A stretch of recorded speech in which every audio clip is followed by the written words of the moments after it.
మోకాల నొప్పులకు ఎటువంటి సర్జరీ లేకుండా ఎపియాన్ పెయిన్ క్లినిక్ అందిస్తున్న అత్యాధునిక చికిత్స.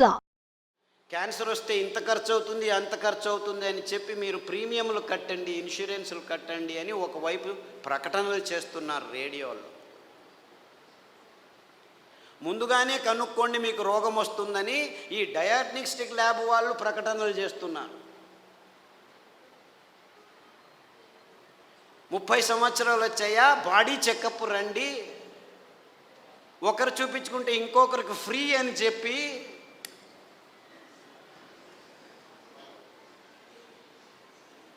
అంటే మీ భయాన్ని అమ్ముకునే ఈ భయంకరమైన సమాజాన్ని మనం నిర్మిస్తున్నామని మనకి ఎవ్వరికీ తలకుపోవట్లేదు. దేవుడిచ్చింది అద్భుతమైన వైవిధ్యమయ పదార్థాలన్నింటినీ. దీనికి కారణం వాళ్ళు కాదు, నేను వాళ్ళని తిట్టడమే లేదు, అంతా మనం చేసుకున్న బుద్ధిమాంద్య పనులే.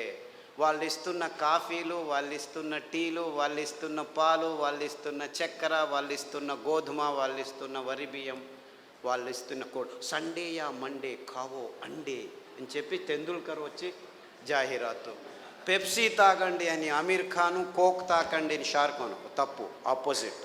అమీర్ ఖాన్ కోకు, ఈడు పెప్సీ. నేను పైనుంచి వస్తాను సల్మాన్ ఖాన్ థమ్సప్ అని వస్తే వాళ్ళు 100 mlలో 45 గ్రాములు చక్కెర అమ్ముతున్నారని ఎవరికీ అర్థం కావట్లేదు. వేల కోట్ల రూపాయలు ఖర్చు పెట్టి డ్యాములు కట్టి నీళ్లను పోగు చేసి చివరికి పెంచేదేమిట్రా మనం అంటే ఈ చెరుకు నుంచి వచ్చే చక్కెర తింటే 1 గ్రాము తింటే మీ రోగ నిరోధక శక్తి 6 నెలలు మాయమైపోతుంది. డెంగ్యూ రావచ్చు, పంగు రావచ్చు, H5N1, H1N1, డెంగ్యూ, పింగు, జింకా, పుంకా, నీపా, ఏనేనో పేర్లు, అంతా అర్థం కాని పేర్లని పెట్టుకొని, ఓ నీపా గబ్బిలాల నుంచి వచ్చింది, గబ్బిలాన్ని చంపండిరా.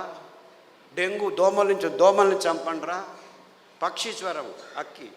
కోళ్ళ జ్వరం, కోళ్ళని చంపండి. పందుల జ్వరం, పందులను చంపండి. మ్యాడ్ కౌ డిసీజ్, కౌస్ని చంపండి. మిలియన్స్ ఆఫ్ అనిమల్స్ మారణ హోమం చేస్తూ వస్తున్నాము గడిచిన 15 సంవత్సరాల్లో. కానీ ఎవరికి చెప్పట్లేదు దీనివల్ల వస్తుందని. Match the following. 2వ తరగతి పిల్లాడికి చెప్తే చాలు, మ్యాచ్ చేస్తాడు.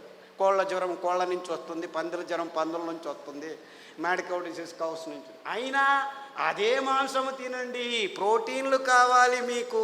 మాంసాహారంలో B12 ఉంది, B12 మీ శాకాహారులకు రానే రాదు అని ప్రపంచం మొత్తాన్ని మాంసాహారం వైపుకు నడిపిస్తున్నారు ఈ విజ్ఞానులు, ఈ డాక్టర్లు. ఆవలిస్తే చాలు మీకు B12 వస్తుంది. సూక్ష్మజీవులు మీ నోట్లో 100,000 రెట్లు ఎక్కువ ఉన్నాయి. మీ దేహంలో ఉన్న జీవకోశాల కంటే ఈ లాక్టోబాసిల్లస్ 70% ఉంది. ప్రతి ఒక్క బ్యాక్టీరియా, మీరు పిల్లాడికి పాలు తాపుతారు కదా, ఆ పాలు పెరుగుగా మారేదానికి పొట్టలో లాక్టోబాసిల్లస్ ఉంది.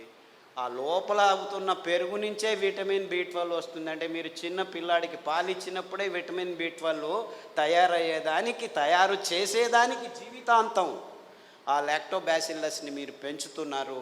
ఈ విషయాన్ని ఎవరు చెప్పట్లేదు. అందరూ B12 ఇంజెక్షన్లు తీసుకోండి, ట్యాబ్లెట్లు తీసుకోండి అని చెప్పడం మొదలుపెట్టారు డాక్టర్లు. ఇంత మోసం చేస్తున్నారు. అంటే మీరు నువ్వుల పాలు, కొబ్బరి పాలు తాగితే చాలు, మీరు లోపలే B12 తయారవుతుంది, అక్కడ బ్యాక్టీరియా ఉంది. లేదు, పెరుగు చేసుకోండి కొబ్బరి పాలతో, ఒక 2 చెంచాలు తినండి వారానికి, చాలు B12 వస్తుంది. ఎంత మోసం చేస్తుంది. ఇప్పుడు ఈ కొత్త స్కామ్ ఇది. B12, vitamin D. అందరూ సాఫ్ట్వేర్ వాళ్ళందరూ లోపల 6 గంటలకు పోయి 12 గంటల వరకు కూర్చొని ఉన్నారు. వేల మంది, లక్షల మంది. వాళ్లకు సూర్యుడు దొరకకుండా విటమిన్ D తక్కువ అవుతుంది, లోపల కొలెస్ట్రాల్ విటమిన్ Dగా మారుతుంది. అది జరగట్లేదు కాబట్టి విటమిన్ T ట్యాబ్లెట్ రెడీ చేసాం, తీసుకోండి అందరూ.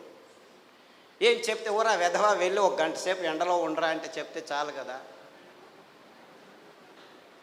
లేదు, ఇంకా సులభం. పుట్టగొడుగులు ఎర్గోస్టెరాల్ అని ఒక కాంపౌండ్ ఉంది, దానిని ఎండబెడితే 2 గంటలు అది విటమిన్ Dగా మారుతుంది. సో మీరు రావద్దండి, సాఫ్ట్వేర్లు అలా పని చేస్తూనే ఉండండి, పర్వాలేదు. వారానికి ఒకసారి ఎండబెట్టిన పుట్టగొడుగులను నానబెట్టుకొని ఒక 2 సార్లు తింటే మీకు విటమిన్ డి వస్తుందని చెప్పొచ్చు కదా వీళ్ళు.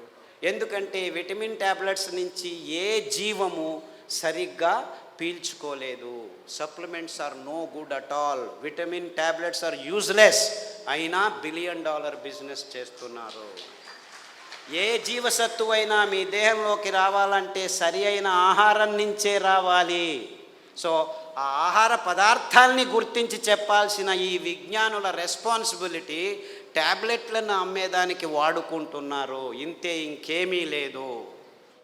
ఒకరోజు ఊదులు, ఒకరోజు అరికెలు, ఒకరోజు కొర్రలు, ఇంకొక రోజు అండు కొర్రలు తిని మునగాకు కషాయం, చింత ఆకు కషాయం, రావి ఆకు కషాయం, వేప ఆకు కషాయం తాగితే అది ఆడవాళ్ళు పీసీఓడి ప్రాబ్లం కావచ్చు, అంటే అండాశయాల్లో ముట్టయితే ఆగదు, ఆగితే రాదు. ఇలాంటి సన్నివేశమైన వీర్యకణాలు లేక మగవాళ్ళకి ఇప్పుడు ఆడవాళ్ళతో సంభోగం చేయాలంటే శీఘ్రస్ఖలనాలు, అదంతకదే లింగం ఆగిపోవటం, సన్నగా అయిపోవటం, రక్త ప్రసారం జరగకపోవటం, ఇలాంటి ప్రాబ్లమ్స్. Viagra $1 billion business. అదే సాక్ష్యం. నేనేమి కట్టుకథలు చెప్పట్లేదు.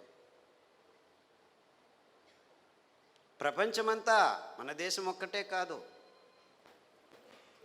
అంటే మనిషికి రోగాలు ఎక్కువ అవుతున్నాయి, రోగాల వయోపరిమితి తక్కువ అవుతుంది ఒకవైపు అయితే, మనిషి తత్వాన్నే మార్చేస్తున్నాయి ఈ ఆహార పదార్థాలని ఏ ఒక్కరూ గమనించట్లేదు, చెప్పట్లేదు. ఆడపిల్లలు 14 ఏళ్లకు ముట్టవలసిన వాళ్ళు 6 ఏళ్లకు ముట్టవడం ఏంటి? 100కి 1 అయితే పర్వాలేదు, 100కి 90 మంది అవుతున్నారు.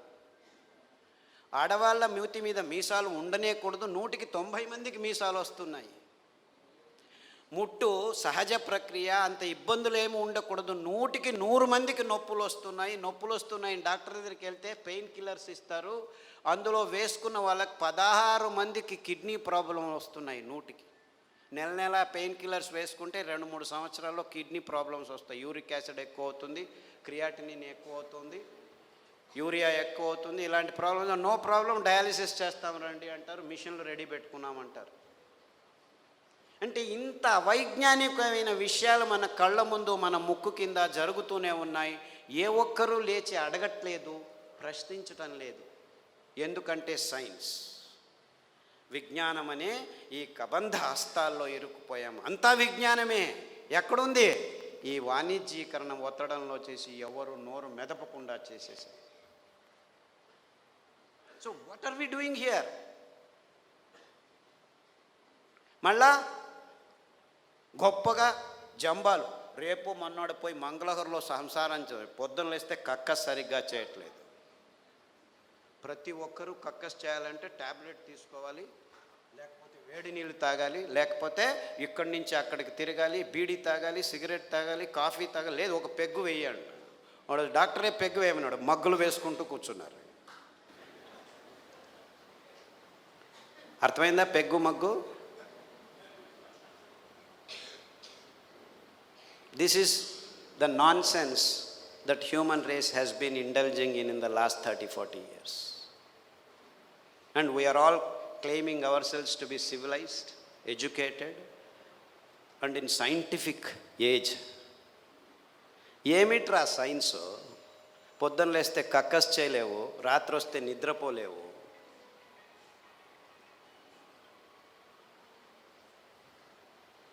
Wear is your science? మళ్ళా నిద్ర రావట్లేదు, మనిషి యోగా చేస్తాను, కూర్చొని యోగా అని కూడా.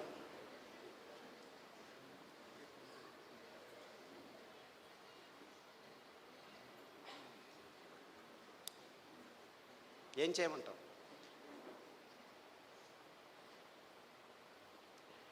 యోగా చేసి నిద్ర రావట్లేదు, ట్యాబ్లెట్ వేసుకున్నా నిద్ర రావట్లేదు. రాత్రి నిద్రపోవాలి, పగలు పని చేయాలి.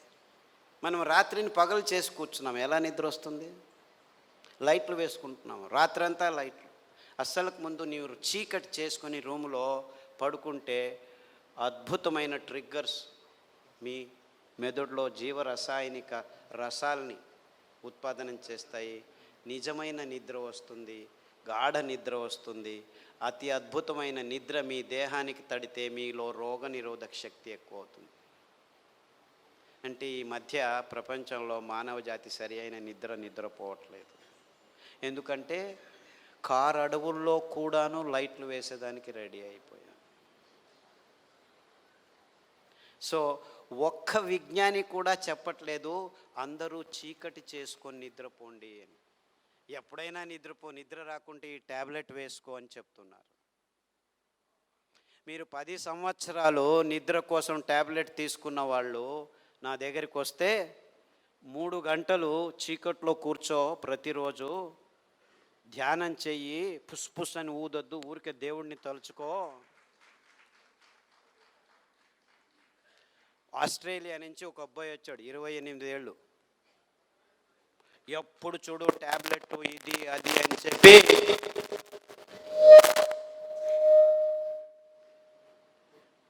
నరాలు వణుకుతూ నిద్ర లేక, నిద్రకు ట్యాబ్లెట్లు తీసుకుంటే నిద్ర రాక, చివరకు భోజనం చేసేదానికి వేళ్ళు వంగక అతి భయంకరమైన స్థితిలో వచ్చాడు. నిద్రపోయి 30 రోజులైంది. ఇలా కళ్ళు ఇలా అయిపోయాడు. వాళ్ళ అమ్మ నాన్న ఎంతో బాధపడుతూ ఇలా అయిపోయాడు, ఆస్ట్రేలియాకి తీసుకెళ్ళాము, అమెరికాకి తీసుకెళ్ళాము, అన్ని మందులు ఇచ్చాము, ఏమీ కావట్లేదు. అరికలో రాత్రి నానబెట్టి ఉదయం నానబెట్టి ఉదయం వండిన గంజి రాత్రి వండిన గంజి ఉదయం తాగిపించండి. దానికి తోడు చన్న సాంబారు ఉల్లిపాయలు, ఎర్రగడ్డలు దంచి మజ్జిగలో వేసి ఆ మజ్జిగ తాగించండి. చీకటి గది చేసేసి బాగా గంజి తాగిపించి వాడిని లోపలికి వేసేసి తలుపు వేసేసి ఇంకా వాడి వైపు చూడకద్దండి అంటే, అయ్యో ఎలా అని చేయండి, 3 గంటల తర్వాత వెళ్ళి చూడండి అని చెప్పాను. అక్కడ బెడ్ కూడా వేయకండి అని చెప్పాను. 3 గంటలు తట్టుకోలేక ఆ తల్లి 1:30 గంటకే మెల్లిగా తలుపు తీసి చూస్తే వాడు బార్లా పడుకొని నిద్రపోయాడు. 3 రోజులు లేవలేదు వాడు. ఫోన్ చేసి లేవటమే లేదు, లేపి గంజి ఏమీ చేయొద్దండి, నిద్రపోనివాడు. 3 రోజులు కాదు 6 రోజులు నిద్రపోయినా ఏమి ఇబ్బంది లేదు అని చెప్తే 3 రోజుల తర్వాత లేచి కంప్లీట్లీ ఆల్ రైట్, మళ్ళీ ల్యాప్టాప్ తీసుకుంటాను అంటాడు. వేదవా, ఆ ల్యాప్టాప్ నుంచే నీకు ఈ రోగం వచ్చిందిరా.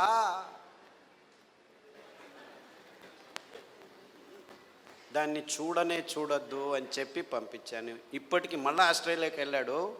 ప్రతిదినం రోజు రూమును చీకటి చేసుకొని పడుకుంటున్నాడు. సో ఎవరెవరికి నిద్రపోయేదానికి అది ఒక కారణం కావంటే ప్రతి 10 నిమిషాలకు లేచి ఉచ్చలు పోసేదానికి రెడీ అయిపోతున్నారు అందరూ. 25 సంవత్సరాల పిల్లలు కూడాను 2 గంటలకు ఒకసారి లేచేది, ఉచ్చలు పోసేది, వచ్చేది. అందుకే అటాచ్డ్ బాత్రూమ్లు ఎక్కువైపోయాయి మనకు. ఎవరైనా ఆలోచించారు బెడ్రూమ్లో ఏముంటాయి ఆ టాయిలెట్లు? నాకు అర్థం కాదు. బెడ్రూమ్లో టాయిలెట్టా? ఎవరైనా ఆలోచిస్తున్నారా? నిద్రపోయే చోట ఏమిటాయా కక్కస్ చేసేది? నాకు అర్థం కాదు. The whole world has not asked this question till today. Attached bathroom ఇల్లు కట్టారా? ఎన్ని అటాచ్డ్ బాత్రూమ్? ప్రతి రూముకు బాత్రూమ్ కట్టారు. అంత కర్మ. అంటే ఒక్కరికి సరిగ్గా ఉచ్చలు పట్టుకునేదానికి శక్తి లేదనమాట. ఉచ్చలు వెంటనే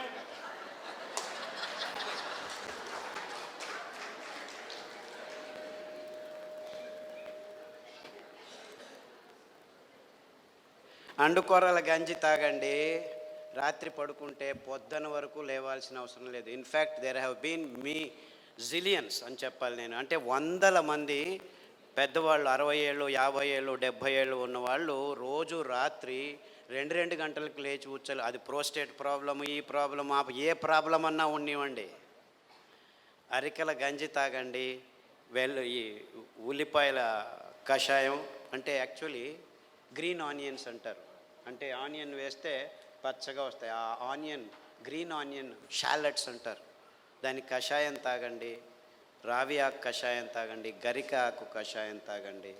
కొబ్బరి నూనె వేరుశనగ నూనె వారం వారం మార్చి తాగితే 6 రోజుల్లో మీరు పూర్తి శాంతంగా సమాధానంగా 10 గంటలకు పడుకుంటే 5 గంటల వరకు లేవాల్సిన అవసరం లేదు. ఎవరైనా సరే, చిన్నపిల్లాడైనా సరే, పెద్దవాళ్ళైనా సరే. అంటే సరిగ్గా నిద్రపోవటం కూడా మానవ జాతికి. 16 మంది ట్యాబ్లెట్ తీసుకుంటున్నారు, కానీ మిగిలిన వాళ్ళంతా ఈ సర్కస్లు ఏదో ఒకటి చేస్తున్నారు. చిన్నపిల్లల వరకు ఈ రోగాలు వచ్చేసాయి.